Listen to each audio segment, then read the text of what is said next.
in a row, 0 illegal aliens have been admitted into the United States. 0. They actually announced it. This is an official 0. Remember when Biden said, I have no control over the border? Millions of people pouring through, not people that you could look at them, not that we discriminate. You could look at them and say, these are not going to be perfect for our country. They were rough people that they let in. They had 11,888 murderers, 50% of which murdered more than one people. We don't want them. We're getting a lot of them out. Hopefully we're going to soon have all of them the hell out of here. Either out of here or we have to put them in jail because they're so dangerous. Some are so dangerous we don't want to bring them out. We'll just make sure they never come back in.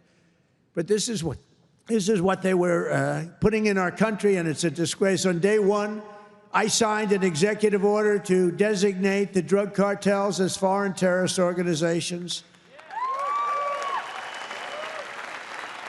We had a big, strong, positive number come out just recently. The drugs coming into our country are way down.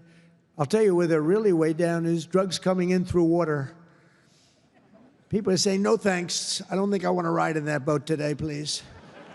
We want you to take these drugs into the United States. You know what? I think I'll take a pass, sir. The drugs coming in by border are not much. Every boat that we hit kills, think of this, if it gets through, kills 25,000 Americans plus, but 25,000 Americans. Every time we hit a boat, we save 25,000 lives. Got to look at it that way. And we're arresting and removing thousands and thousands of dangerous gang members, MS-13, Tren de Aragua, all these gang members are being thrown the hell out of our country. And if you look at Washington, D.C., it's now a safe community. We're in Memphis, and within 2 weeks, all of a sudden, it's like a safe community. It's really made unbelievable progress. And we're blowing up cartel terrorists. We're blowing them up linked to the Maduro regime in Venezuela and others. Look, it's not just Venezuela. But a lot of things are coming in. Look, Venezuela emptied their prisons into our country. Nobody wants that. They emptied their prisons into our country. We're liberating our cities from the scourge of violent crime, making our country safe and beautiful again. We're starting in our capital, Washington, D.C., which right now you can walk through the middle of Washington. You have no problem. 6 months ago, that wasn't the case. 1 year ago, it was a disaster.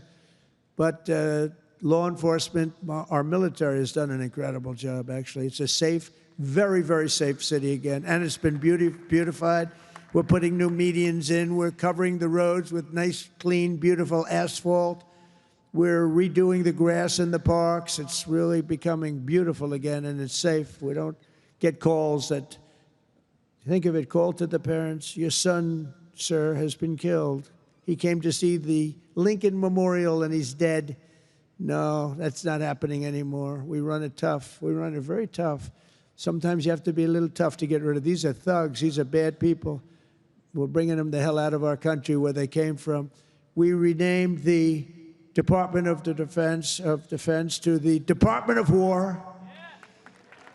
And well, if you think about it, after the Second World War, they changed it to defense, right? So we won the First World War. We won the Second World War. We won everything in between and everything before, never lost a war. We still don't lose wars. Sometimes we don't fight to win. You know, we'll stay around the country for 15 years, just bomb the hell out of everybody, make everybody miserable. Nobody knows why we're there, you know, the wars that never end. But we made it clear that the days of political correctness in our military, they're over. We don't want to get into wars. I rebuilt the military. We have the strongest military by far in the world. We make the best equipment, the best missiles, the best rockets, the best everything. We redid our nuclear. We're the #1 nuclear power, which I hate to admit because it's so horrible. It's such a horrible situation if it ever has to be used. Russia's second. China's a distant third, but they'll catch us within 4 or 5 years. They want to catch us, and they'll be able to catch us. And we're maybe working on a plan to denuclearize the three of us, so we'll see if that works. But we have the strongest military anywhere in the world by far. We're investing $1 trillion in the United States Armed Forces this year. It's the biggest amount we've ever invested, and the spirit of service members is soaring like never before. We used to have recruiting shortages a year ago. You remember, you couldn't get people to join our military all around the world. You couldn't get them to rejoin. You just couldn't, no matter what you do, that we were way short. Now you can't get into our military. The waiting list, you have waiting lists to get into our military because we have spirit in our country. And all around the world, America is making peace, and we're really making peace through strength because they know they're not going to mess around with us. Nobody's going to mess around with us. You saw what happened. We made a deal with China last week, and we made a deal with Japan last week. We made a deal with Malaysia. They helped us so much. All great economic deals, all great. Great for everybody. In 8 months, I ended 8 wars, including Kosovo and Serbia, the Congo and Rwanda. That was going on for a long time. Pakistan and India. You know, I was in the midst of a trade deal with both of them. And then I read on the front page of a certain newspaper, I said, I don't know, mention the newspaper because it's usually fake news, but I heard they're going to war. 7 planes were shot down. An 8th was really badly wounded, but 8 planes were shot down, essentially. And I said, this is war. And they were going at it. And they're 2 nuclear nations. I said, I'm not going to make any trade deals with you guys unless you agree to peace. No way, this has nothing to do. I said, it has everything to do. Your nuclear powers. I'm not trading with you. We're not making any deals with you if you're at war with each other. A day later, I get a call. We've made peace. They stopped. I said, thank you, let's trade. Isn't that great? Tariffs did that. You know what? Tariffs, without tariffs, that would have never happened. Israel and Iran, Egypt and Ethiopia, Armenia and Azerbaijan, and Cambodia and Thailand. All of them were in war, starting war. Some of the wars were 32 years old. One was 38 years old.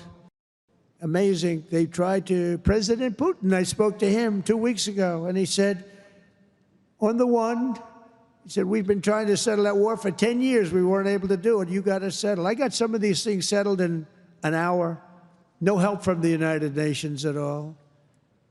The only thing I got from them was a blank teleprompter. Remember I went up there, Princess? Ladies and gentlemen, on behalf of the United States of America, President Donald J. Trump, I'm looking at the teleprompters, and I have all my friends, including your family, sitting out there, 158 leaders, some in beautiful silk white robes, others in bad shirts, bad ties, and some in beautiful shirts and ties. But they're all the leaders, 158 leaders. And they're saying, President, and I'm walking up to the President Donald J. Trump, and I'm looking at the teleprompter, stone cold blank. They did it on purpose. And I think I gave my best speech. That's what I was told.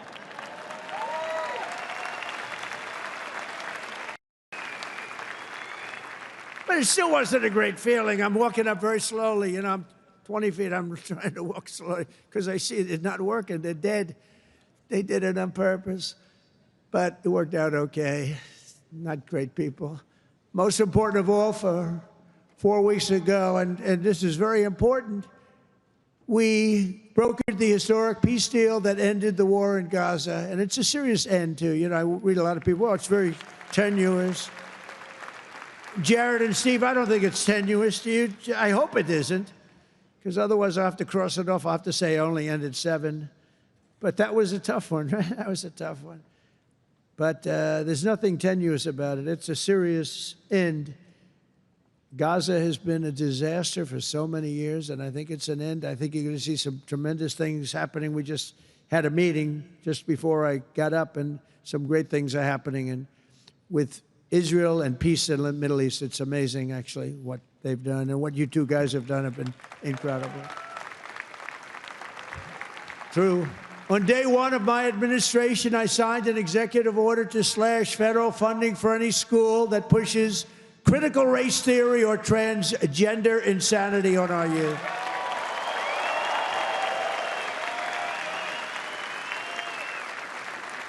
And we completely banned the chemical and surgical mutilation of our children. Think of that. Can you imagine somebody 15 years ago saying we stopped the surgical mutilation of our children? We stopped the chemical mutilation of our children. Can you imagine that? They would have said, this guy's crazy. And now you're saying thank you very much because you know it's true. How about this one? We got men out of women's sports. It's over. It's over. Men out of women's sports. They had a race here, the long distance, I don't know what the hell, a race, one of these all-day races. They had the top women, the top men. The man won by 5 hours and 18 seconds, okay? What the hell? How about the weightlifting? 218 pounds by a woman. That's a lot to lift over your head, Rima. I don't know if you might be able to do it. 218 pounds or whatever was the record. A man beat the record by 100 pounds. It stood for like 17 years or something. A man beat the record by 100 pounds. He was a failed male weightlifter, but as a female, he did very well. That's a record that won't. This is a thing that stood. They'd put a quarter of an ounce and a quarter of an ounce on each end. 18 years the record stood. Then a guy comes along, ping, ping. This is these people are crazy. And Mandami, whatever the hell his name is in New York. No. He thinks it's wonderful to have men playing in women's sports. The swimming's good too, you know? You know the story? Records are being beaten by numbers that nobody's ever seen, nobody ever thought possible. But a lot of those records are being changed back to where they should be, and I made it the official policy of the United States government that there are only two genders, male and female.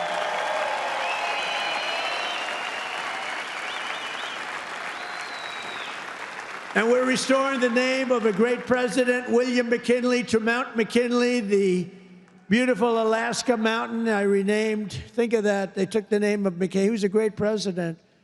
He was assassinated.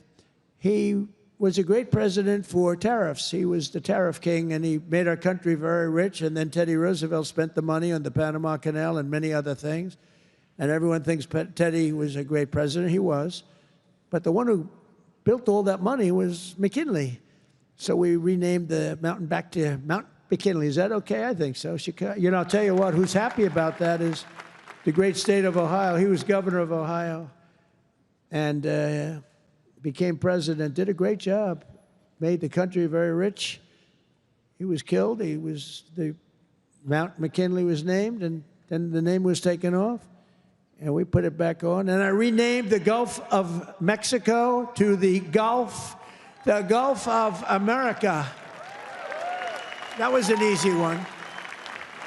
That was an easy one, Johnny. That was easy. You know, I looked, we have 92% of the shore. I used to say when I was a child, I'd say, how come it's called the Gulf of Mexico? It's mostly America. You know, all the way, it wraps around Florida, all the way up. It's 92% of the shoreline. I said, I think to me it's the Gulf of America. Little did I know I'd have the chance to do it. I did it very quickly. For years, our country was run by radical scoundrels and far-left bureaucrats who created one catastrophe after another, wrecking our economy, erasing our borders, and surrendering America's power and standing all over the world. But after just 1 year since that glorious election, I'm thrilled to say that America is back. America is back. Bigger, better, stronger than ever. And in conclusion, jobs are returning, businesses are booming, and America is respected again, perhaps like never before. Our country is respected again like never. Laughing at our country. We had a guy who couldn't walk up a flight of stairs. Kept falling. It's very embarrassing. You know, at Air Force One, I go, sir, would you like the stairs or the long? I say, give me the long every single time, please. The short ones, they call them the children's stairs. I don't want the children's stairs. Doesn't look so good coming out of the children's stairs. Now, if the weather's bad, it's okay, right? If you don't mind. But the communists, Marxists, socialists, and globalists had their chance, and they delivered nothing but disaster. And now let's see how a communist does in New York. We're going to see how that works out. And we'll help them. We'll help them. We want New York to be successful. We'll help them a little bit, maybe. For all of these failed and discredited, really discredited if you think, ideologies of the past, their day is over, their grip is broken, and their time is absolutely done. The golden age of America has begun, and we are just getting started. It's a golden age like you've never seen before. From the steel mills of Pittsburgh to the oil wells of Houston, from the car plants of Detroit, and those car plants are pouring into our country, to the coal mines of West Virginia, those coal mines are opening up one after another. Clean, beautiful coal. You're not allowed to use the word coal unless you say, in my administration, unless you use 2 words before it. Clean and beautiful. Biden would say, unless you use 2 words before it, here you go, clean. He said, what happened to the other word?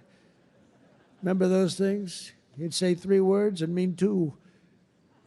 But the West Virginia mines are doing unbelievable now. Wyoming is doing unbelievable. It's clean, beautiful coal. And from the bright lights of Las Vegas to right here in beautiful Miami, America is proud. America is confident. America is growing and successful. America is a great nation again. We're a great nation again. It's happened faster than I thought. I'll be honest again. We're respected by everybody. We are really, you see the way I get treated. I get treated that way. I guess a little has to do with me, but a lot has to do with the fact that I'm representing this country. America is respected again. America is a great nation again. The American dream is surging back to life, and we will never let the American dream die. Together we will make our country stronger, richer, safer, freer, and greater than ever before. And every day my administration will fight, fight, fight, and America will win, win, win. I want to thank you, Miami. I want to thank you, Mr. Mayor. I want to thank everybody for being here. God bless you, and God bless America. Thank you very much. Thank you, everybody.